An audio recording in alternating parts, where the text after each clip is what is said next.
Swiss ফার্মের অর্ডারের অ্যাকাউন্টটা সাবমিট করবার কথা ছিল, সেটা কমপ্লিট করে রেখে আসুনি কেন? বলো, সেটা কমপ্লিট করে রেখে আসুনি কেন? এর জন্য কোম্পানির যে 2 লক্ষ টাকার অর্ডার ক্যান্সেল হয়ে গেল, তার জন্য দায়ী হবে কি তুমি? ওসব হিসেবপত্র করতে আমার ভালো লাগে না। সেটা আহ, ব্যাপারটা কি হয়েছে আমায় বলবে তো? তোমাকে কি বলবো, তুমি এর এক বর্ণ বুঝতে পারবে না।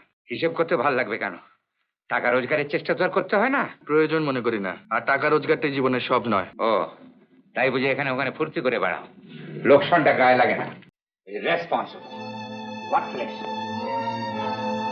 আর কথা বাড়াসনি খোকা, চুপ কর চুপ কর।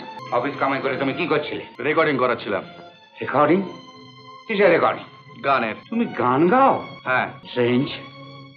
নিজের কাজ কামাই করে কেউ গান গাইতে পারে এটা আমার জানা ছিল না।